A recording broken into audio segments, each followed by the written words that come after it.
Tuhan Yesus Kristus, kiranya kuasa kasih-Mu mengerjakan kami pagi ini, membangun hidup kami dengan pengajaran firman-Mu yang terus memperkokoh kasih kami, iman kami, pengharapan kami kepada Tuhan. Di tengah-tengah kesulitan, di tengah-tengah kejahatan yang terus semakin hari semakin nyata,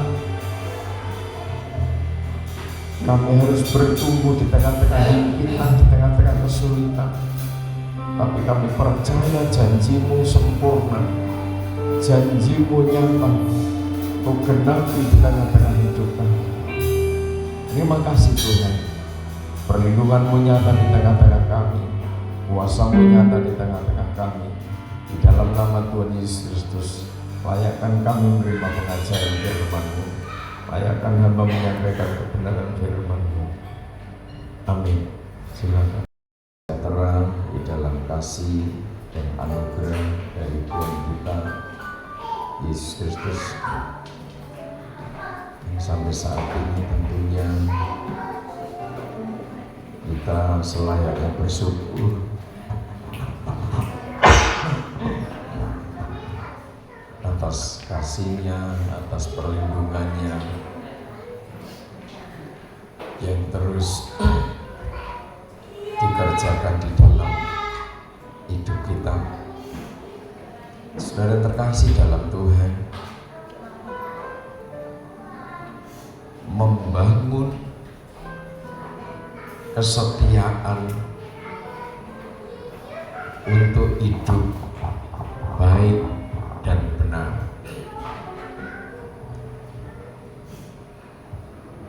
Kesetiaan untuk hidup baik dan benar sesuai dengan standarnya Tuhan.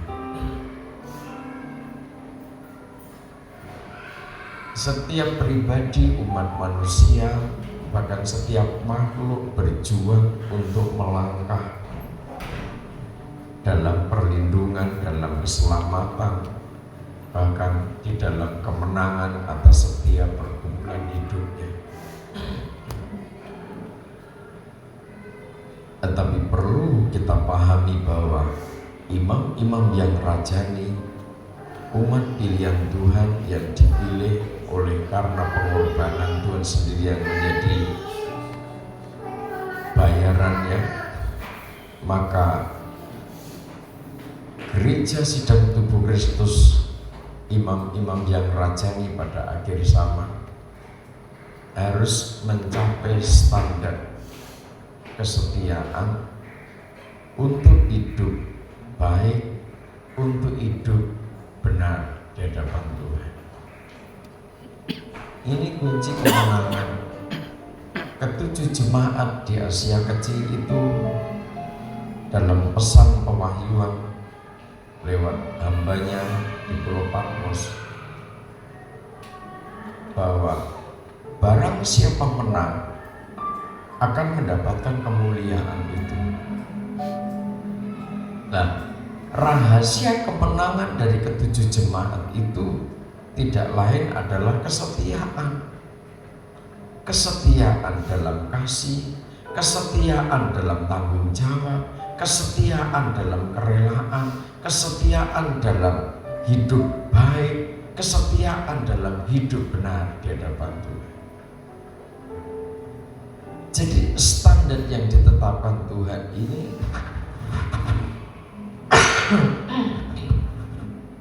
adalah standar kerajaan surga yang tidak bisa ditawar-tawar. Nah, bagaimana manusia bisa melakukan tindakan untuk menyatakan bahwa hidupnya setia, hidupnya baik, hidupnya benar di hadapan Tuhan? Makanya dia berkorban di kayu salib. Dia sudah memberi contoh.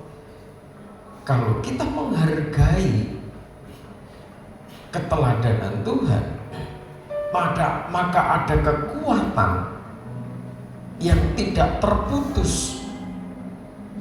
Kesetiaan Tuhan itu terhubung dengan umat pilihannya. Karena kesetiaan Tuhan yang sudah sempurna memberikan teladan itu terhubung dengan umat pilihannya, terhubung dengan orang-orang yang ditebusnya, maka orang-orang yang ditebusnya dan sudah hidupnya sudah terhubung dengan Dia, maka orang itu mendapatkan kekuatan salib untuk setia, untuk hidup lebih baik, untuk hidup lebih benar sampai mencapai standar yang ditetapkan Tuhan. Pada dasarnya kan manusia tidak punya kekuatan untuk hidup baik. Pada dasarnya manusia itu tidak punya kemampuan, tidak punya modal, tidak punya sarana prasarana untuk bisa hidup dalam kekudusan, untuk bisa hidup dalam kedamaian, untuk bisa hidup dalam kesatuan. Ada saja tantangan, persoalan yang dihadapi. Nah, kita ini dipercaya oleh Tuhan untuk membangun kesatuan. Nah, karena kita dipercaya Tuhan untuk membangun kesatuan, dan ini misi yang paling utama Tuhan datang ke bumi itu adalah supaya umatnya itu menyatu, rujuk dengan Bapa, rujuk dengan kerajaan surga. Setelah rujuk dengan kerajaan surga, maka antar manusia itu juga bisa menciptakan suasana yang rukun, suasana yang damai. Banyak orang merindukan kerukunan, kedamaian, kesatuan. Tetapi kalau salah kitab yang dipelajari, kitabnya sudah benar, tetapi kalau daya tafsirnya manusia itu keliru, itu aja bisa tersesat kok. Apalagi kehidupan yang mencintai damai, mencintai kerukunan, kitabnya salah. Yang kitabnya sudah benar saja, kalau salah tafsir, bahkan tidak hidup dalam menghargai pengorbanan Tuhan, itu tidak tercapai kok apa yang dikehendaki, apa yang diinginkan.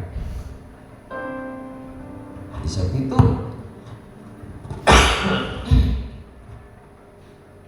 untuk masuk dalam kerajaan surga itu endingnya nanti kan ke sana. Tetapi karena kerajaan surga itu dipercayakan kepada imamat yang rajani di bumi, jangan hanya berpikir kerajaan surga nanti dalam alam dimensi roh, tetapi kita juga harus merasakan, kita harus sudah bisa mengelola kerajaan surga yang di bumi, yang Tuhan percayakan kepada imam-imam yang rajani.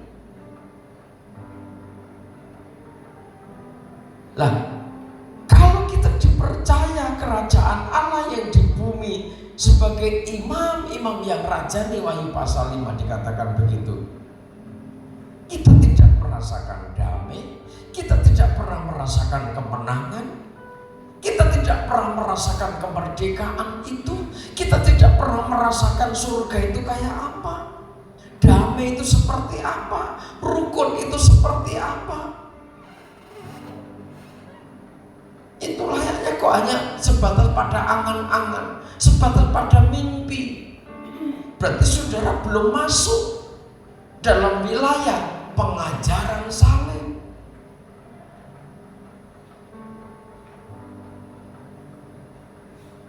Bicara kerukunan saja, sedikit perbedaan, orang sudah tidak mau ketemu. Padahal kitabnya sama.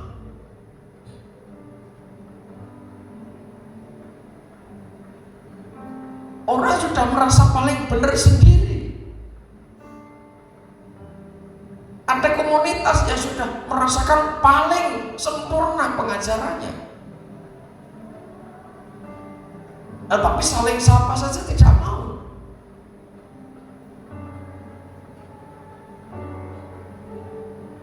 Bahkan mencurigai orang, mendakwa orang, menghakimi orang. Terus yang salah apanya? Yang salah adalah manusianya. Manusia itu punya keinginan, di dalam pribadi manusia itu di sana ada keinginan, ya kan? Masing-masing pribadi kan punya keinginan. Masing-masing pribadi punya kepentingan juga. Ada keinginan, ada kepentingan. Tapi seringkali manusia lupa bahwa di balik keinginan, di balik kepentingan, manusia juga punya kewajiban. Manusia juga punya tanggung jawab. Jangan hanya menuntut hak atau tidak pernah menjalankan kewajibannya.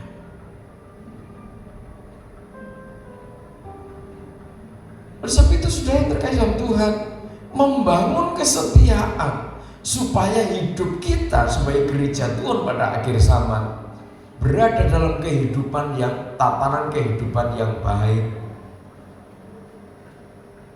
berada dalam tatanan kehidupan yang benar, keluarganya, nikahnya benar, pelayanannya benar, sikap hatinya benar, jiwanya juga baik, pikirannya benar, sehingga seluruh organ tubuh kita akan melakukan tindakan kebenaran. Karena kita terfokus pada kebenaran itu sendiri. Lah, makanya Tuhan Yesus menggambarkan ada darah yang bodoh, ada darah kelompok darah yang bijaksana.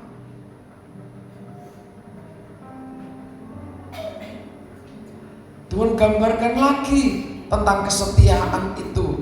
Ada 5 talenta, ada dipercaya 2 talenta, ada dipercaya 1 talenta.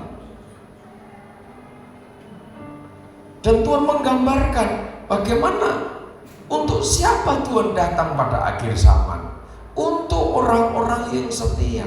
Orang-orang yang setia, hidupnya benar, ibadahnya benar, sakramennya benar, penyembahannya benar. Digambarkan apa Tuhan? Tuhan menggambarkan apa jemaat yang sebegitu? Jemaat yang sedemikian rupa digambarkan sebagaimana domba, bukan kambing. Dia datang sebagai raja, akan memisahkan antara kambing dan domba. Domba dipermuliakan, tempatnya di sebelah kanan. Kambing-kambing itu ditempatkan di sebelah kiri. Makanya kalau saudara makan sate kambing mesti pakai tangan kiri, gitu. Jangan toh pakai tangan kanan begitu, mesti pegang pakai tangan kiri, langsung digigit, tarik.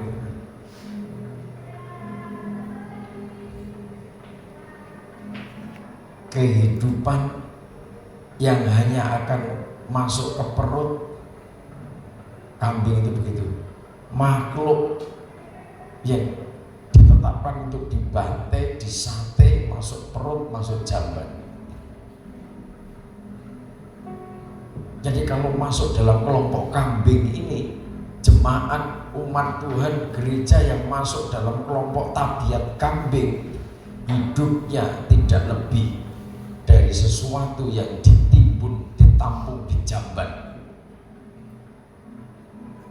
Lah, oleh sebab itu, ini pergumulan kita semuanya. Para gembala jemaat itu juga berpikir keras. Sebab para pemimpin gereja pada akhir zaman menghadapi kenyataan yang nyata bahwa gereja pada akhir zaman itu rata-rata mayoritas giat, tekun, tidak kenal lelah. Bagus dari satu sisi, tetapi dari sisi yang lain ternyata kasihnya sudah mengalami dehidrasi.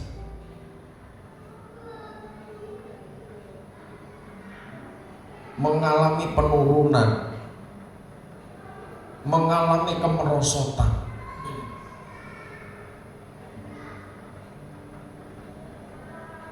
Kasih mula-mulanya itu lenyap dari kebiasaan, dari yang sudah dikerjakannya dengan baik. Awal-awalnya begitu. Sehingga dalam penderitaan seberat apapun, jemaat Efesus itu bisa mengendalikan pikirannya, bisa mengendalikan hatinya, bisa mengendalikan jiwanya. Tetapi semakin kesini, semakin mendekati kedatangan Tuhan, Efesus tidak bisa lagi ngerem, tidak bisa lagi mengendalikan, memanage pikirannya, memanage hatinya, memanage jiwanya dengan baik.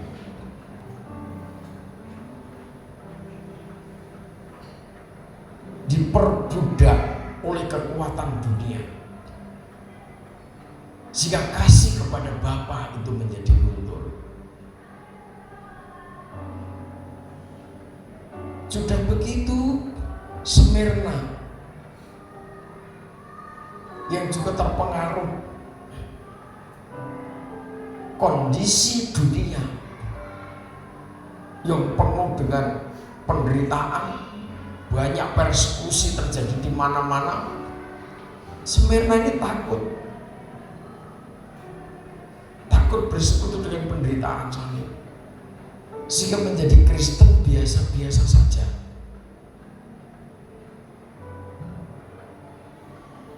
Nah, Kristen model Smyrna seperti ini kalau tidak bertobat, ya sudah binasa. Sekalipun sudah ini kategorinya 7 jemaat ini sudah tinggal selangkah lagi, sudah sempurna sebenarnya. Tetapi kalau bicara berhala perasaan, itu tidak mudah dilepaskan. Orang lebih mudah melepaskan uang ketimbang melepaskan berhala perasaannya. Di sana ada gengsi, di sana ada harga diri, di sana ada kepentingan, di sana ada keinginan.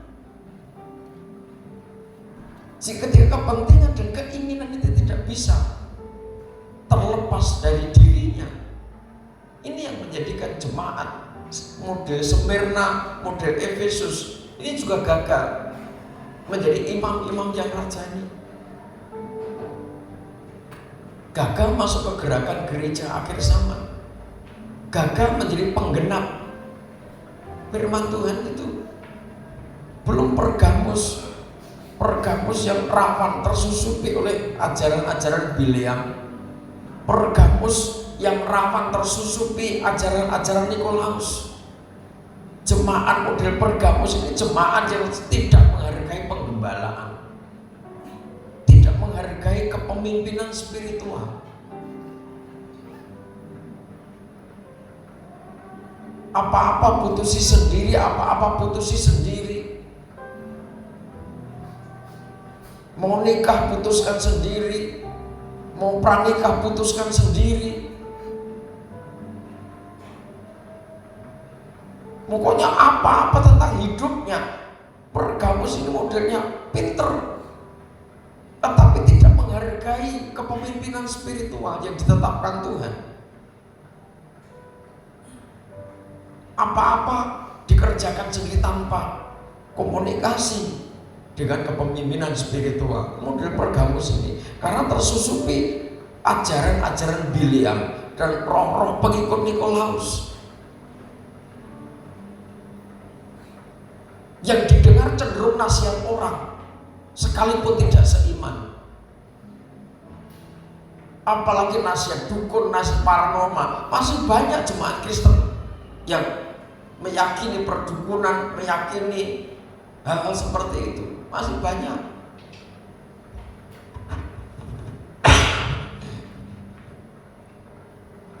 Ditambah jemaat Tiatira. Model jemaat Tiatira ini, mestinya Tiatira itu hidup dalam pengurapan Roh Kudus. Mestinya Pergamus itu hidup dalam pengajaran firman Tuhan. Fokusnya pada kitab, tetapi Pergamus tidak fokus kepada Alkitab. Demikian juga Tiatira tidak fokus pada kuasa Roh Kudus. Sesaat Roh Kudus, sesaat dikuasai setan, sesaat dikuasai Roh Kudus, sesaat dikuasai setan. Ini Tiatira.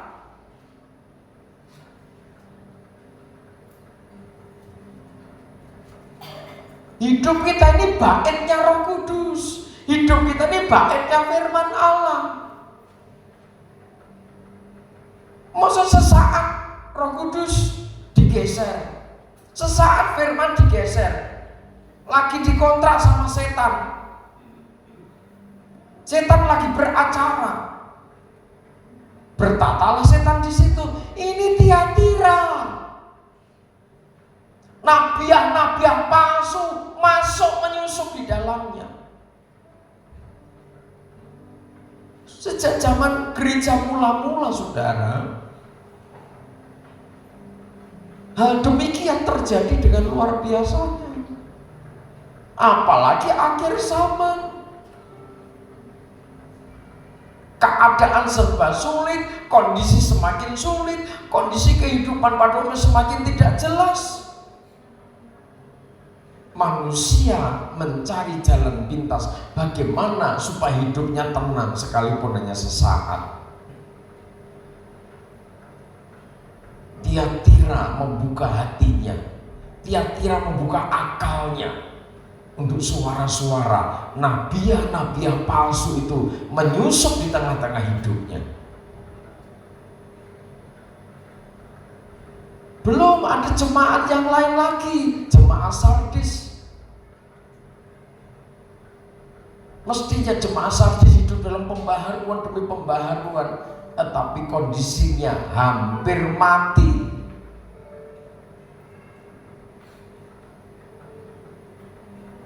Sardis itu juga parah.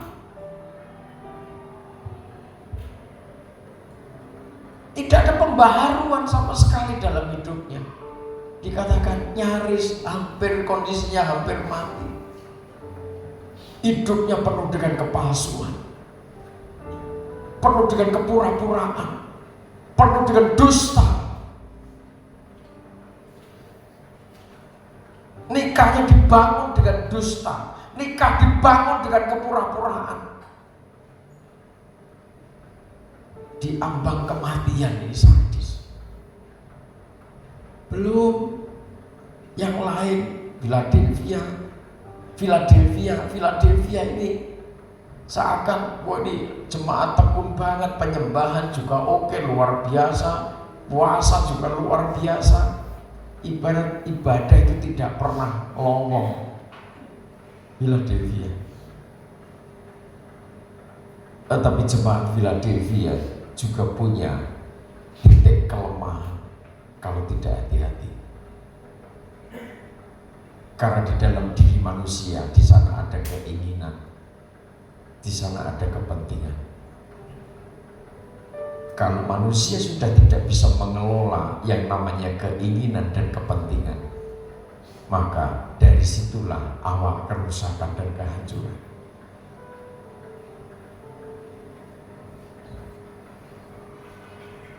Kenapa begitu? Ketika saudara melihat suatu saat orang-orang yang pernah menyengsarakan saudara, orang-orang yang pernah mengecewakan saudara, orang-orang yang sudah membuat saudara menderita dalam tawanya melihat penderitaan saudara, dalam kebanggaan, kemegahan, kemewahannya mereka tertawa melihat penderitaan saudara. Suatu saat kondisinya berbalik, orang-orang itu akan sujud di depan kaki saudara dan mengakui bahwa Allah yang saudara sembah itu Allah yang esa, sempurna di dalam Tuhan Yesus Kristus. Ketika peristiwa itu terjadi, saudara tidak hati-hati, perasaanmu tidak terkendali, jiwamu tidak terkendali, hatimu tidak terkendali, pikiranmu tidak termanage dengan baik. Ingat, di situ ada kepentingan dan keinginan. Philadelphia bisa jatuh dalam dosa pemberhalaan perasaan, terbersit rasa jengkel,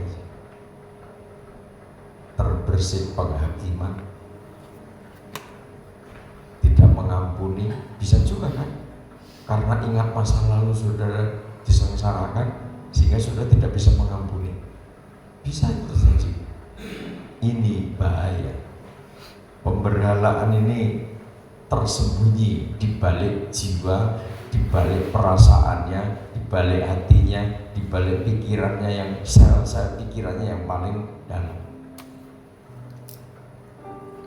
Jadi betapa benarnya, betapa kudusnya, betapa mulianya, betapa sempurnanya standar yang ditetapkan Tuhan untuk gereja Tuhan pada akhir zaman.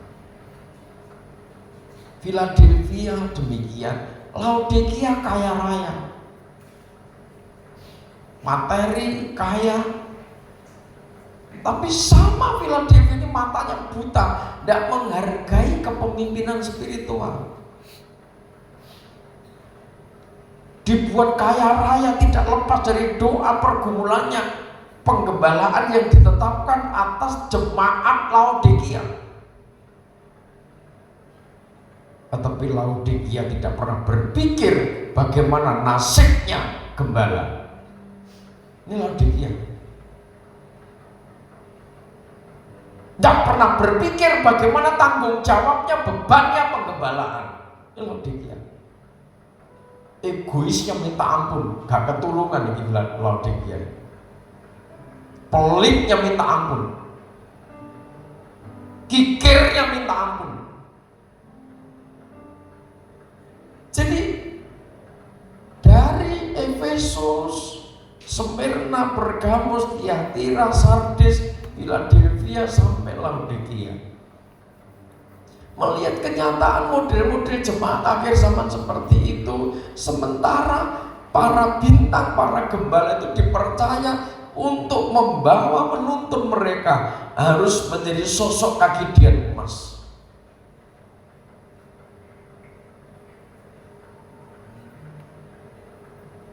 Terus dengan kekuatan apa? Melihat jemaat model-model seperti itu. Beritahu saudara, jemaat akhir zaman itu banyak yang mayoritas tidak mau digembalakan.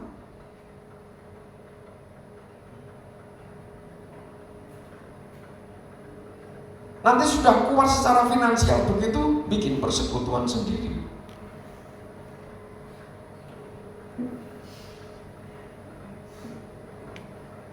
Bikin kelompok sendiri,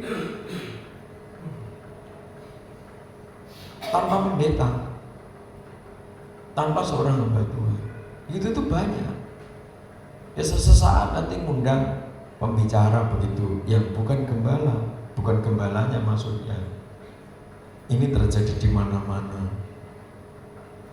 Sementara Tuhan menetapkan sistem penggembalaan, pengajaran firman Tuhan. Jadi Bapak Ibu yang dikasihi oleh Tuhan, dimanapun saudara berada, yang di ruangan ini jelas setiap pertemuan tatap muka selalu ketemu dengan kami.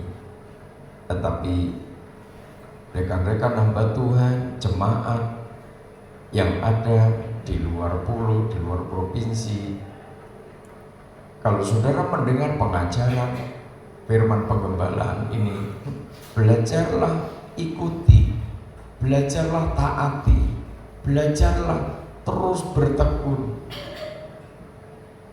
Maka kalau saudara tidak tergembala dalam pengajaran firman penggembalaan, nanti nasibmu siapa yang bertanggung jawab? Ya memang Tuhan bertanggung jawab, tetapi Tuhan itu mempercayakan sistem kepada para hambanya yang diutus ditetapkan di tengah-tengah jemaat. Gembala hamba-hamba Tuhan yang dipercaya oleh Tuhan untuk memelihara jiwamu,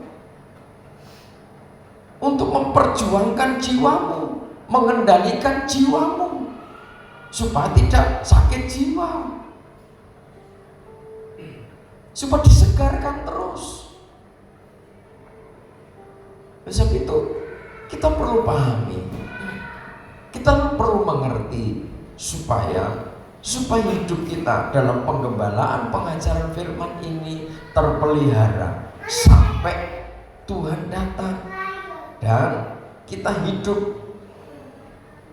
terbangun dalam satu kesetiaan, setia untuk hidup lebih benar, lebih baik sampai pada kesempurnaan.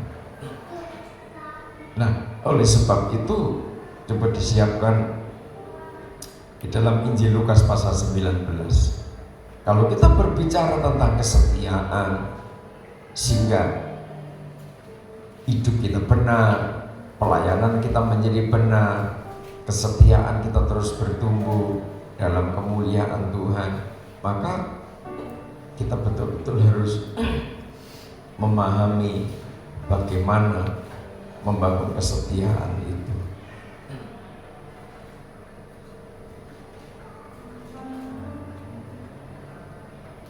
Injil Lukas pasal yang ke-19 dibaca mulai ayat yang ke-11. Lukas 19 ayat yang ke-11. Perumpamaan tentang uang mina. Untuk mereka yang mendengarkan dia di situ, Yesus melanjutkan perkataannya dengan suatu perumpamaan, sebab ia sudah dekat Yerusalem dan mereka menyangka bahwa kerajaan Allah akan segera kelihatan. Maka ia berkata, ada seorang bangsawan berangkat ke sebuah negeri yang jauh untuk dinobatkan menjadi raja di situ, dan setelah itu baru kembali. Ia memanggil 10 orang hambanya dan memberikan 10 mina kepada mereka.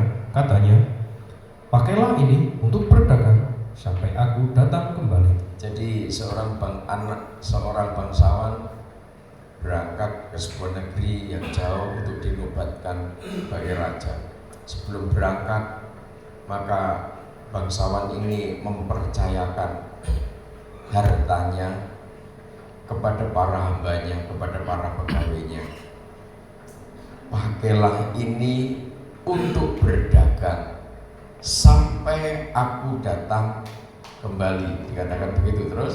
Ayat 14, akan tetapi orang-orang sebangsanya membenci dia, lalu mengirimkan utusan menyusul dia untuk mengatakan, kami tidak mau orang ini menjadi raja atas kami. Ya, terus?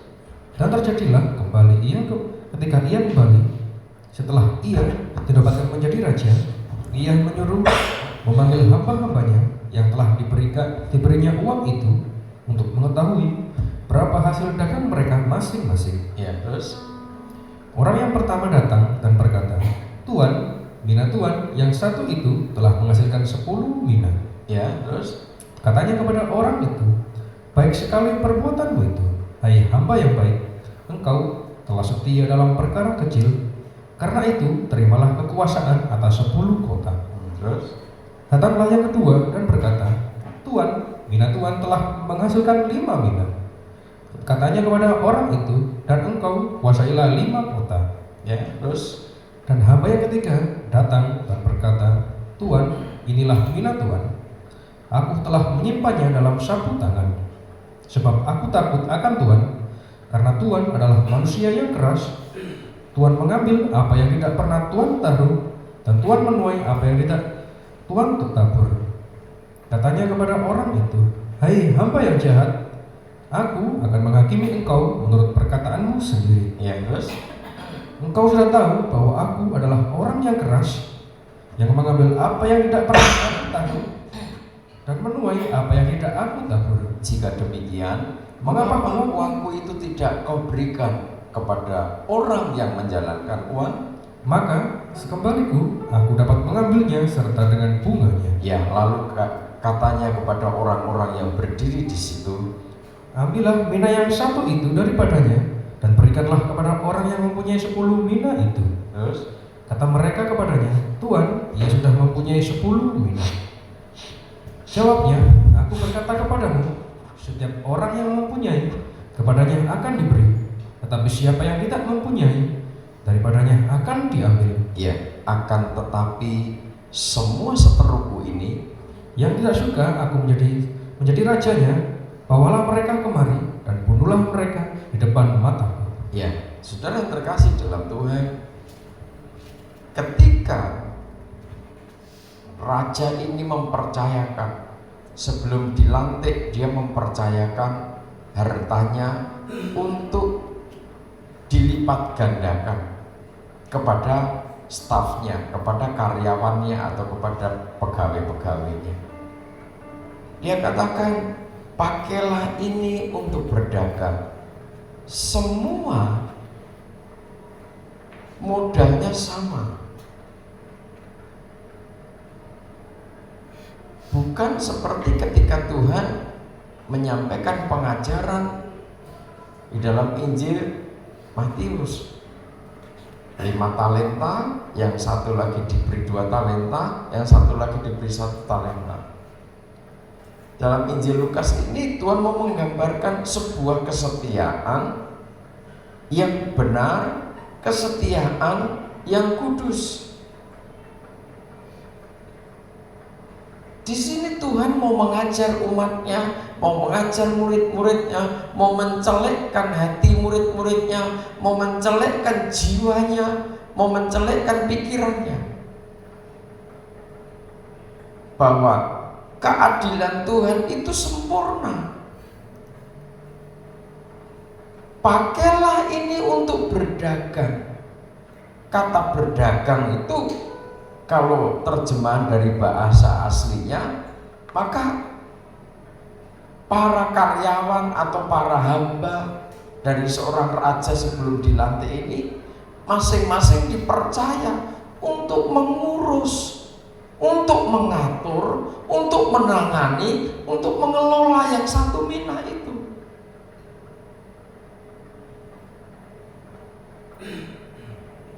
Nah, karena modalnya satu sama lain ini sama, antara hamba yang 1 sampai hamba yang ke-10, modalnya sama. Dari sini Tuhan pengen tahu konsep berpikirnya manusia itu seperti apa sih sebenarnya. Dan dari sini nanti kita juga mengambil pelajaran. Jangan sampai kita ini nyalakan Tuhan. Nah, iya karena modalku kursi D, makanya ya pantas capaianku ya hanya seperti ini. Tapi dalam konteks ini, perumpamaan tentang uang mina ini modalnya sama. 1 mina semuanya. Terus orang manusia mau nyalakan siapa sekarang? Kalau yang 1 ternyata 1 dari modal 1 mina ternyata jadi 10. Yang 1 mina lagi jadi 5.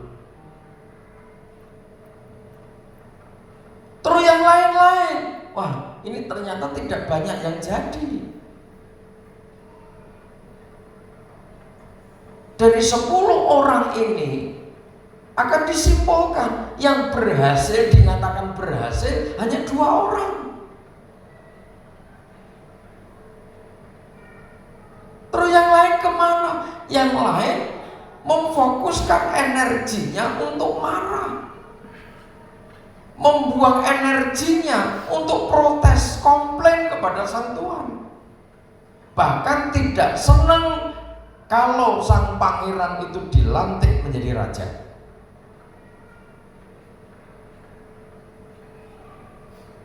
Seringkali kita mungkin terjebak dalam konsep pola berpikir yang salah di hadapan Tuhan. Kalau berbicara pekerjaan, kenapa karir saudara di suatu tempat tidak pernah naik? Atau prestasi saudara, kinerja saudara tidak pernah meningkat? Monoton, stagnan. Sebagai staf tidak pernah punya prestasi.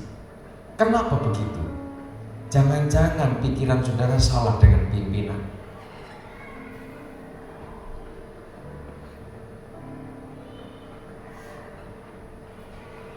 Jangan-jangan perasaan saudara, hati saudara salah juga dengan pimpinan saudara. Saudara dapat gaji, dapat berkat dari perusahaan itu lewat pimpinan, di situ sudah dapat berkat tiap bulan, digaji. Kalau saudara bekerja di situ, mendapat saluran berkat finansial dari situ, otomatis saudara tidak bisa terlepas dalam sistem pekerjaan. Dan bagaimana mungkin saudara membenci pimpinan di situ, sementara saudara makan dari situ? Ini kudu benar. Iya, memang itu bukan perusahaanmu, tapi saudara diberkati bisa makan, bisa minum karena dapat finansial dari situ. Berarti harus berkembang. Jangan dipercaya pekerjaan satu tetap satu, tetapi ketika dipercaya satu mina, mestinya menjadi 10 mina,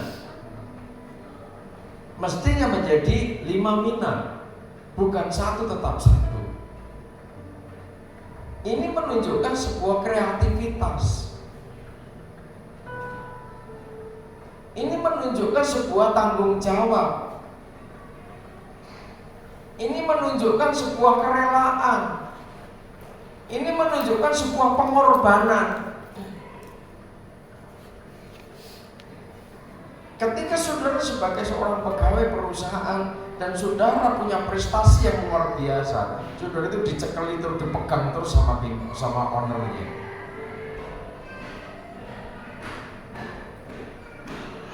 Pemilik perusahaan itu merasa bahwa dia dikayakan, dia diberkati karena saudara ada di situ. Saudara mau izin keluar dari situ, saudara dipertahankan. Karena apa? Prestasimu itu juga memberkati pemilik perusahaan itu. Perusahaan itu jadi terkenal, perusahaan itu jadi terangkat, dimuliakan, disanjung oleh perusahaan-perusahaan yang lain. Tidak lepas dari staf-staf, karyawan-karyawan, manajer, direktur, dan semuanya yang ada di situ. Menjadi satu kolaborasi sinergi kerja yang luar biasa terbangun di situ. Karena saudara mencintai pekerjaan itu, saudara juga mencintai pemilik perusahaan itu. Demikian pun dari hal kerajaan surga. Bapak Ibu harus paham ini. Bahkan dalam perumpamaan yang lain, anak dari owner perusahaan itu rame-rame dibunuh oleh hamba-hamba yang jahat. Kan begitu.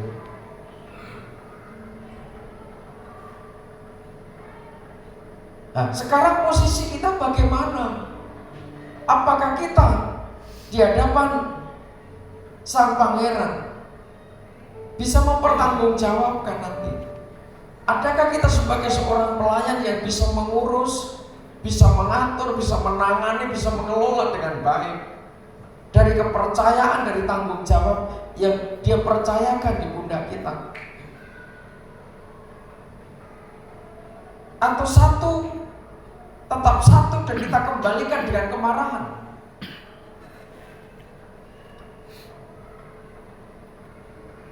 Atau jangan-jangan saudara salah pikiran dengan manajer atau dengan pengawas yang Tuhan tempatkan di situ.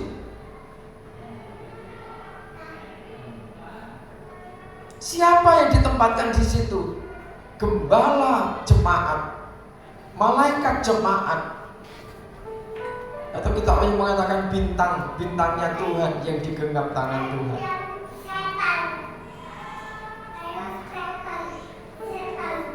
Jangan-jangan saudara salah pikiran, jangan-jangan saudara salah perasaan, jangan-jangan hatimu menyimpan rasa pahit kepada kepemimpinan spiritual yang dipercayakan Tuhan di situ. Sehingga satu mina tetap satu mina. Yang harusnya berkembang, justru diakhiri dalam kemarahan. Tidak cocok dengan penggembalaan. Nah, karena saudara bukan gembala, sehingga saudara juga tidak mungkin ketika gembala bertindak sesuatu yang merupakan kehendaknya roh, saudara tidak bisa menerima karena saudara bukan gembala. Andai kata saudara gembala, saudara juga pusing juga memutuskan akan melangkah seperti apa. Saudara, tentang kerajaan surga ini, sehingga Tuhan katakan kepada yang pertama, dia cakap 1 mina jadi 10. Baik sekali perbuatanmu itu, engkau telah setia dalam perkara yang kecil, maka akan dipercaya 10 kota. Saudara, Tuhan itu sebenarnya tidak muluk-muluk. Tetapi manusia seringkali protes ketika alasan harus kok ini, kok seperti ini, karena seperti ini. Bisa tidak sih mengerjakan sesuatu, kerjakan dulu itu. Jangan tuntut hal-hal yang lebih tinggi lagi. Kerjakan itu dengan setia.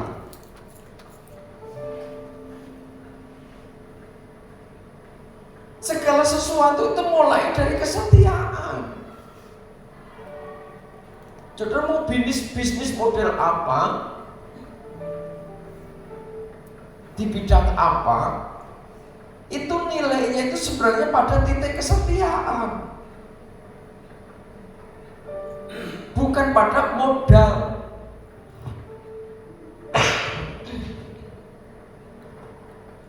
Gagal sekali nanam pohon contohnya ini gambaran saja, belum jadi panen sudah dipanen sama tikus. Tikus kok tahu kalau di dalam tanah itu ada pohon?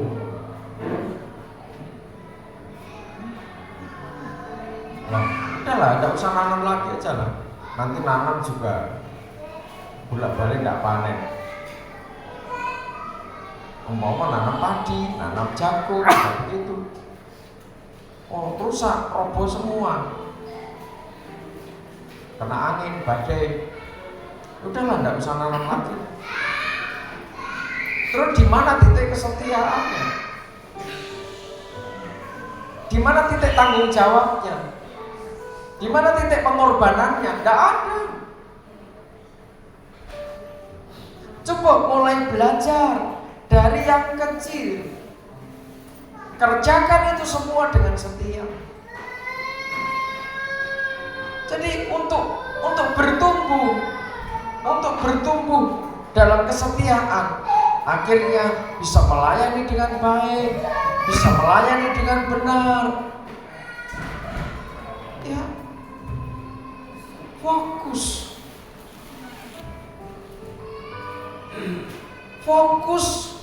pada apa yang harus dikerjakan. Ini pelajaran ini kelihatannya bolak-balik disampaikan, tetapi kalau tidak dikerjakan, juga tidak akan mendapatkan apa-apa.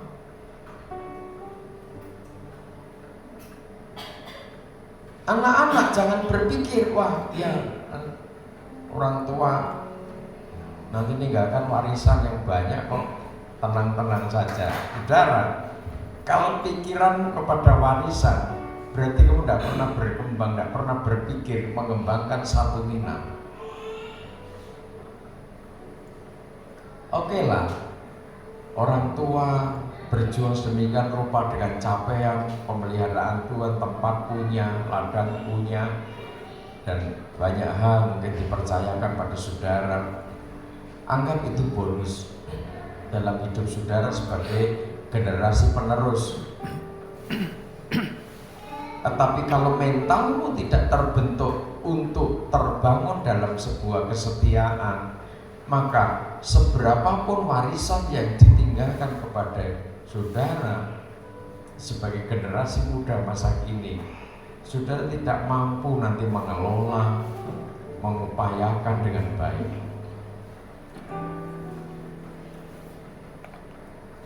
Sebab penerima atau pewaris ini tidak mudah. Pewaris itu harus dibentuk, dipersiapkan untuk memiliki mental seorang owner. Dari satu mina dipercayakan untuk diupayakan, untuk dilipat gandakan, untuk diatur, untuk diurus, dikelola dengan baik. Sehingga nanti kalau kita setia, itu kesetiaan itu harus mulai dari yang real, dari anak-anak sampai nanti masuk dalam kegenapannya sebagai gereja organisme tubuh Kristus. Kita terbangun sebagai pribadi-pribadi yang setia. Di Indonesia dibodohi selama ini oleh PBB, sehingga ada hak asasi manusia. Tetapi ternyata hak asasi manusia itu justru mengekang kreativitas anak-anak kita. Ini fakta.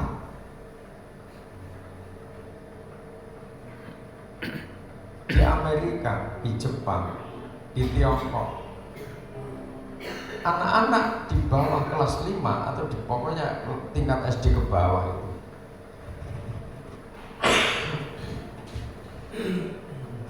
di sekolah itu banyak praktek. Anak kelas 2 itu sudah pinter.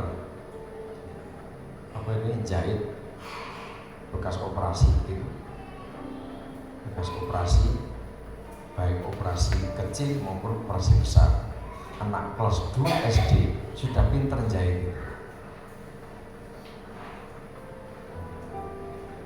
Anak kelas 2 SD sudah bongkar pasang mesin, sepeda motor, mobil sudah bisa. Anak kelas 2 SD sudah bisa masak untuk sekian puluh orang. Kelas 2 SD sudah cakap mengelola ladang, mengelola agrobisnis. Apa hanya teori? Tidak mungkin. Itu praktek langsung alias bekerja. Sementara anak-anak Indonesia kalau bantu orang tuanya dimarahi, melanggar HAM, haknya anak dirampas.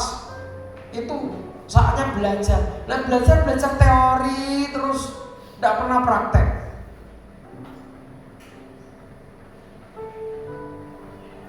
Makanya saya kadang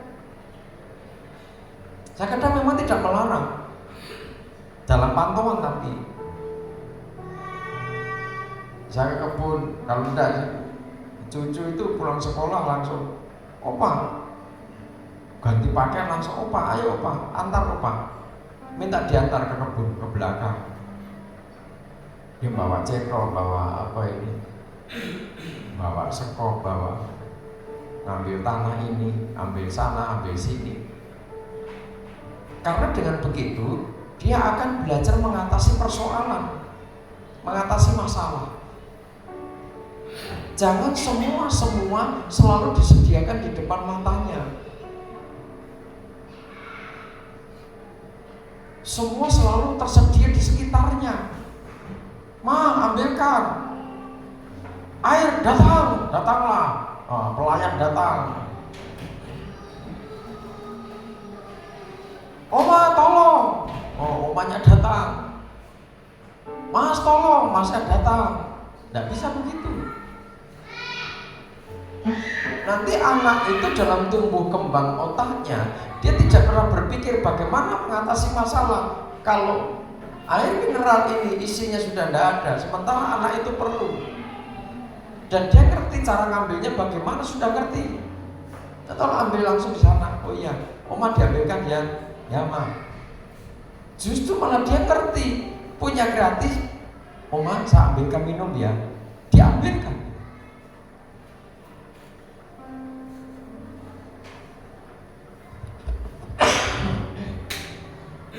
Anak bantu orang tua gitu di Indonesia dimarahi. Ini umur belajar, nggak boleh dipekerjakan begitu. Itu namanya eksploitasi anak, bukan eksploitasi. Ini mendidik.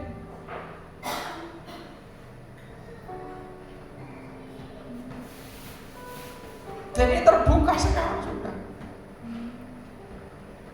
Tujuannya apa? Supaya generasi Indonesia adalah generasi yang bodoh, tidak bisa ngapa-ngapain soal teori. Sementara yang pinter-pinter ini tenaga-tenaga dari luar negeri.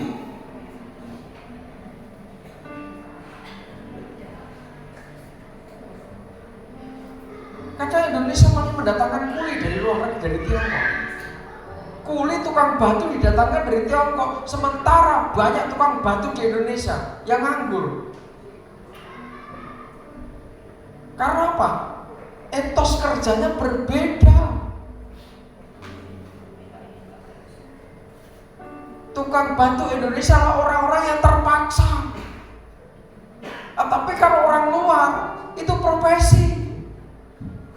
Kenapa Indonesia tukang batu ini terpaksa? Karena melamar perusahaan sana tidak diterima, sana tidak diterima, tidak terima. Akhirnya ya sudahlah, jadi tukang batu aja, belajarnya gampang kok. Sementara SDM dari luar itu terdidik dari kecil. Di sekolah praktek bikin pondasi itu seperti apa? Itu anak-anak. SMP, SMA itu sudah jadi pemborong mereka.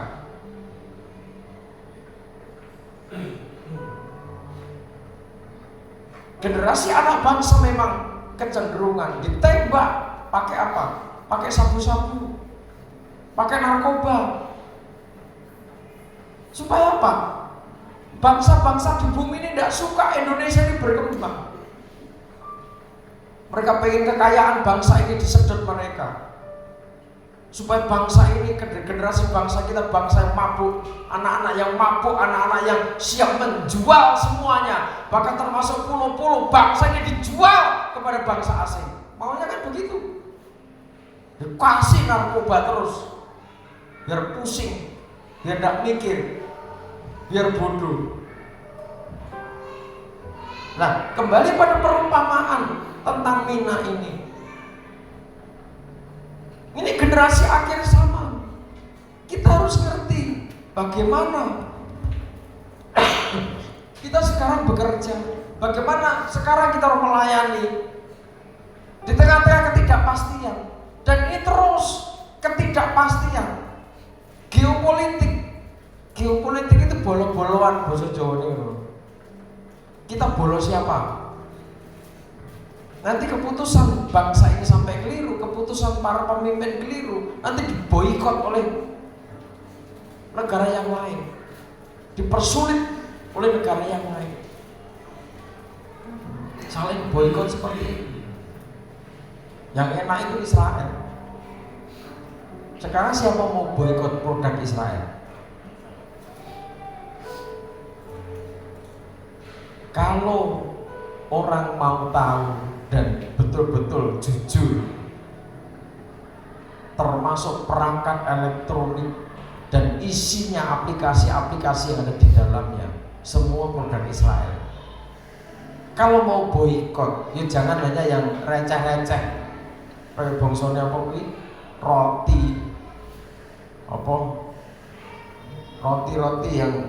yang murah-murah itu, atau produk apa, jajanan, boikot produk Israel, anak-anak tidak boleh makan ini. Tapi HP-mu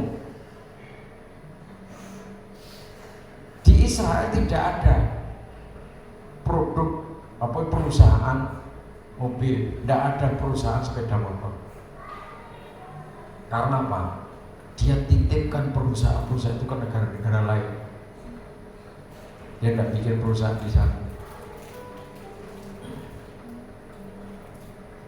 Saudara, kalau kita kembali kepada perumpamaan tentang Mina, terus apa yang sudah kita kerjakan selama ini?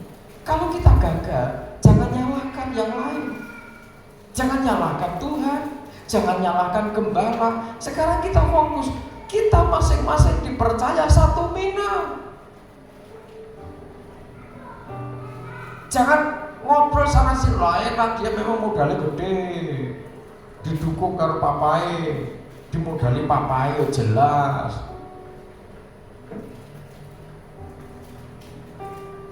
Dalam kuasa pengurapan Roh Kudus, itu modal dari Tuhan.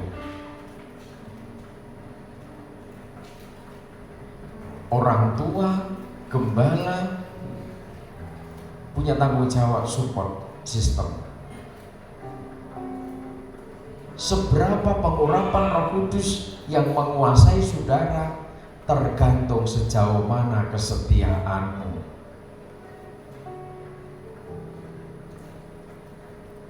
Ini tidak bisa, orang tua tidak bisa cawe-cawe sudah. Ini personal. Kalau sudah menyangkut kesetiaan, ini personal. Ini mentalnya masing-masing.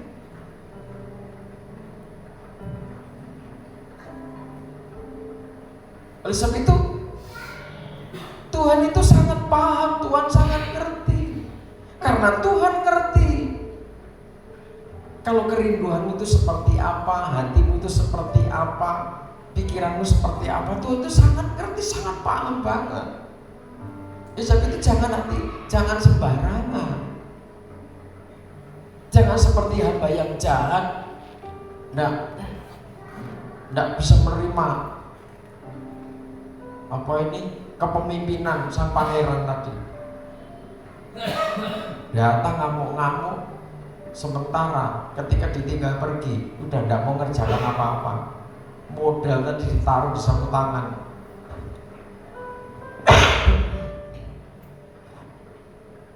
Ditaruh di sapu tangan ya tidak berkembang. Karena apa?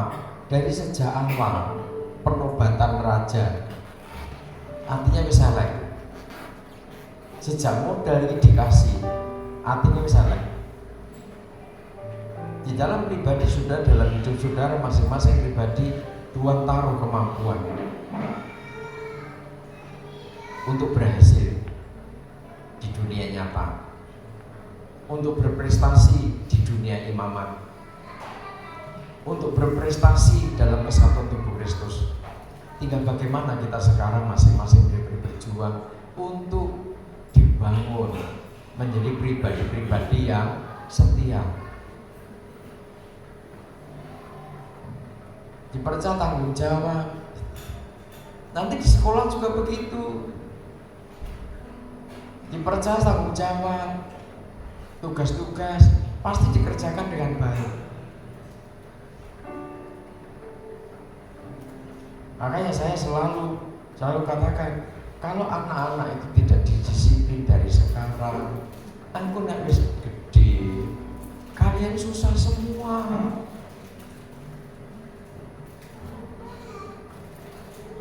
Ambil barang tidak dikembalikan, pisau, sabit, cangkul, sekop, apapun dari ambil di tempatnya, dipakai di kebun, tidak dibawa pulang.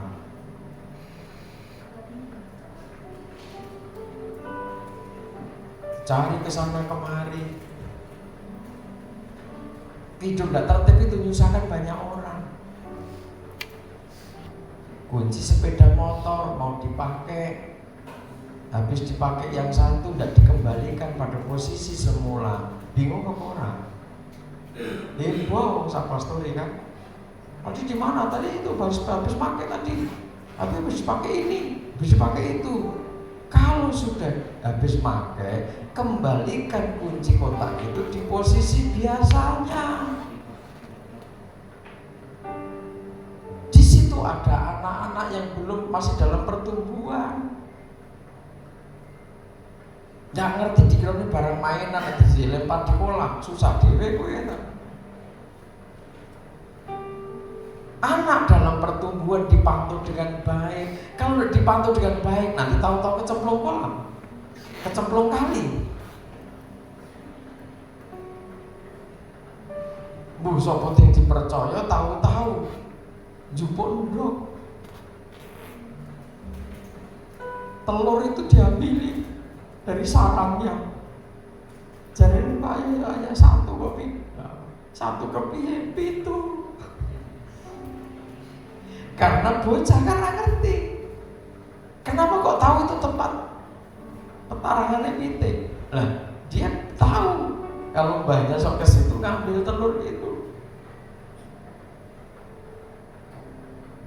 Nah, belum sempat diambil dari sarangnya, biasanya diambil dari sarangnya. Yang betulan, ya pecah kabeh dong itu. Terus arep dicuri dongke sapa? Ya dongke loro tok. Dipantau anak, perkembangannya anak-anak dipantau dengan baik. Nanti kesetiaan itu dari situ. Cukup kita masing-masing sekarang. Yuk coba ayat 21 diulang baca, ayat 21. Ayat 20, 21 diulang baca. Ayat yang ke-20. Dan hamba yang ketiga datang dan berkata, Tuhan, inilah mina Tuhan, aku telah menyimpannya dalam sapu tangan. Ya. Sebab aku takut akan Tuhan, karena Tuhan adalah manusia yang keras. Ya. Tuhan mengambil apa yang tidak pernah Tuhan taruh, Ya. dan Tuhan menuai apa yang tidak Tuhan tabur. Ya. Jadi ini sudah penilaiannya, sudah pikirannya sudah kotor, sudah jahat. Jangan ada jemaat sekarang kita harus koreksi diri, pandai-pandai hidup dalam mengucap syukur, pinter-pinterlah mengucap syukur. Jangan pinter curiga, pinter mencela, jangan pinter menghujat, jangan pinter membenci, jangan pinter ngamuk tok. Pinter-pinterlah koreksi diri. Kenapa aku dipercaya satu mina? Ada apa? Berarti ada kemuliaan, ada kepercayaan yang luar biasa dari Tuhan kan? Sebab tiap perkataan itu harus dipertanggungjawabkan di hadapan Tuhan. Kita harus hati-hati. Jangan berdalih. Kalau bekerja gagal atau tidak tuntas, kalau dikoreksi, direview, jangan berdalih. Sudah gitu nanti marah-marah, menilai orang tuanya jahat, enak-enak papa, enak-enak mama, aku ini senggara, enak-enak gembala, menuai di tempat yang tidak dia kerjakan. Enak-enak gembala, tiap bulan terima persembahan perpuluhan, buah sulung dan lain sebagainya. Lah kenaan kok.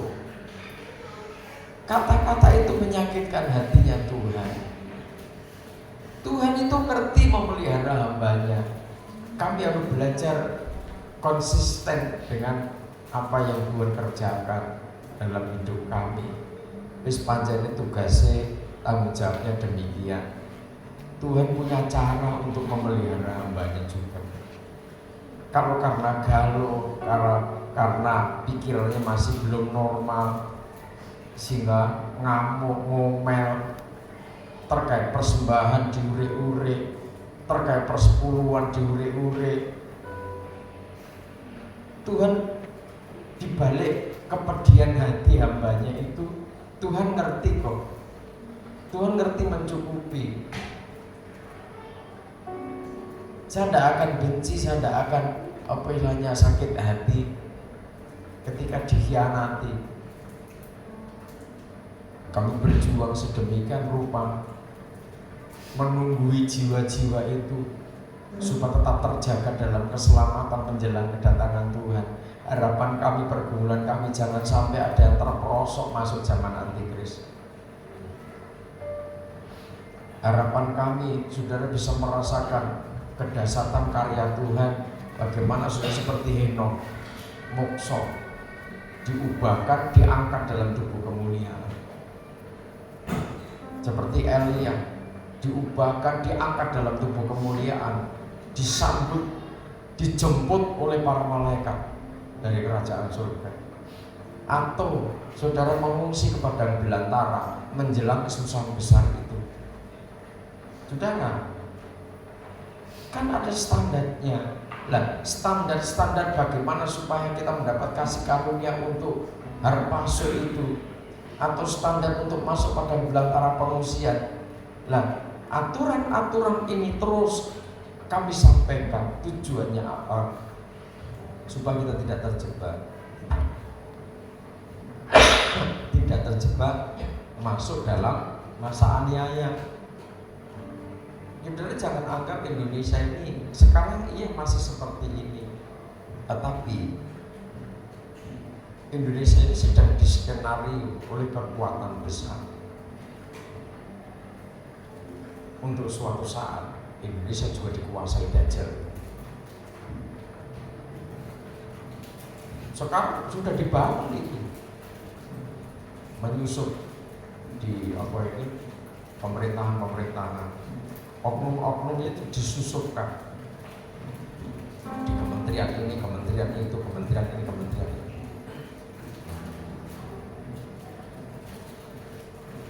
Kalau sudah seperti itu kenyataannya, saudara jangan bangga, aku punya kenalan pejabat. Tenang saja, kita pasti terlindung. Tidak bisa. Ketika waktunya itu tiba, perlindungan yang aman hanya di dalam Yesus Kristus. Amin. Jadi membangun kesetiaan. Coba imam-imam melayani dengan setia. Ada vokal group, layani itu, kerjakan itu dengan setia. Jangan suam-suam buku. Kalau jemaat Laodikia, nek sugih bisa gak apa-apa, wis durung sugih, suam-suam buku. Terus enaknya nanti. Ojo kowe Smyrna antara mati dan hidup, kadang urip, kadang mati. Ojo ngono caranya pelayanan. Ingatkan para worship leader itu. Besok sing tampil vokal sapa iki? Worship leadernya punya tanggung jawab nilainya. Apa biar batu-batu itu nanti mencolok-mencolting kalau takut nyanyi dewi-dewi. Selagi orang lorong itu kerjakan itu dengan baik. Kecuali kalau sakit gigi, aku maklumin.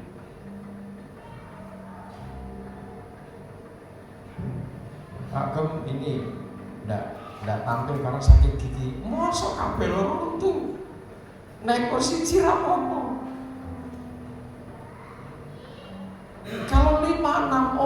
pramuka grup itu, sementara yang satu sakit gigi, tolong yang lain jangan ikut-ikut sakit gigi dong.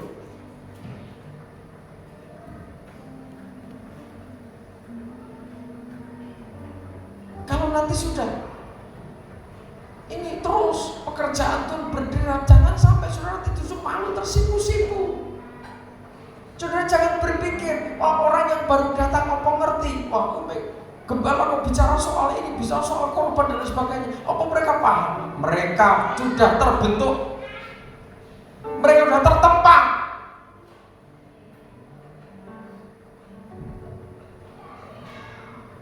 Sudah tidak usah mikir macam-macam terkait dengan itu.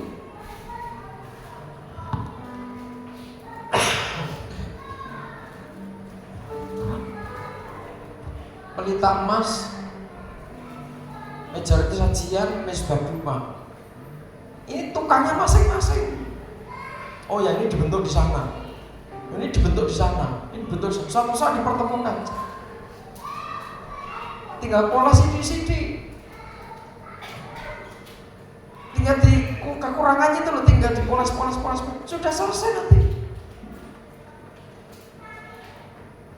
Jangan merasa saudara paling out. Jangan juga. Itu perasaan nanti Philadelphia itu nanti. Apa yang sudah kita kerjakan, ayo kita bangkit, kita kerjakan untuk kemuliaan Tuhan. Tujuannya untuk Sang Raja, untuk kemuliaan Tuhan. Ojo malah ngamuk-ngamuk. Menilai gembalanya jahat, menilai Tuhan jahat. Enak saja manen sana sini. Keadilan Tuhan berada di dalam karya. Tuhan mengadili sesuai menurut perkataanmu sendiri. Jadilah hamba yang setia, jadilah hamba yang benar, jadilah hamba yang kudus. Ini yang dikehendaki Tuhan. Dan pasti bertumbuh. Ibarat kalau sekarang itu, dari tidak punya apa-apa, gak apa-apa.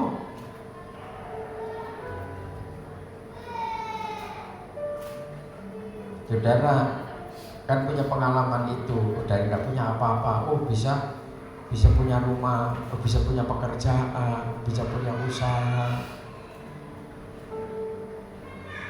Dari dulu kontrak, akhirnya bisa punya rumah sendiri.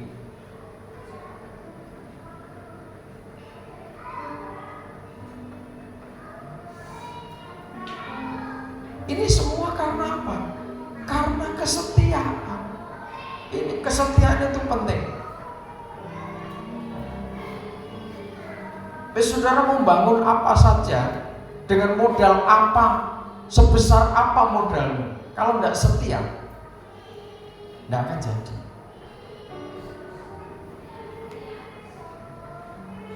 Ada masalah, semua jenis pekerjaan, semua jenis profesi, semua jenis aktivitas kita ada tantangannya.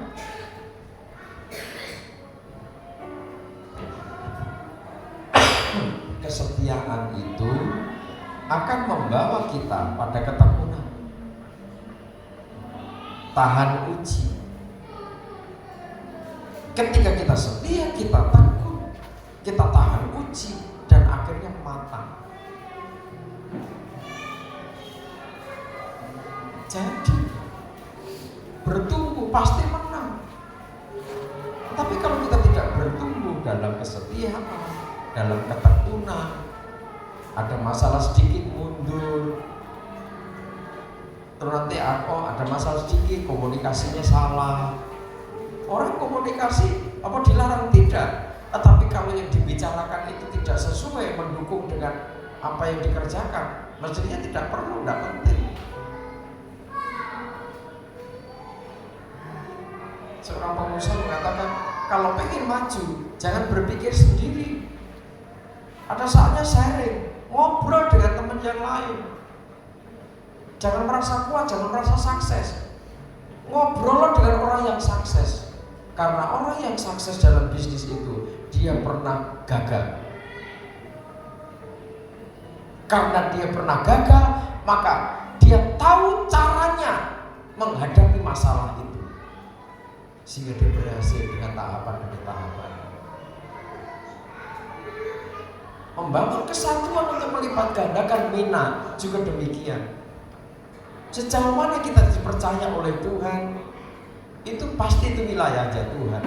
Tetapi sekarang yang menjadi bagian kita adalah kerjakan, kelola mina itu dengan baik. Apa kemampuan saudara? Talenta saudara di dalam melayani Tuhan. Kegerakan ini dipercayakan pada saudara. Dari generasi ke generasi, tongkat estafet penggembalaan itu terus akan terjadi. Jangan bingung lagi ini mau kemana, mau kesempurnaan, menjadi mempelainya Tuhan. Jangan bingung, fokus kembali untuk membangun kesetiaan dengan baik, dengan benar, sebagaimana hamba-hamba yang melipat gandakan satu mina menjadi 10, menjadi 5. Dia hamba-hamba yang baik. Saudara mendapatkan anugerah dari Tuhan yang luar biasa. Jadilah pelayan-pelayan Tuhan. Tuhan tahu hidup saudara. Tuhan tahu pikiran saudara.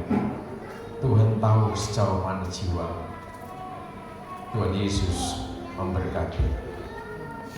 Kau tahu hati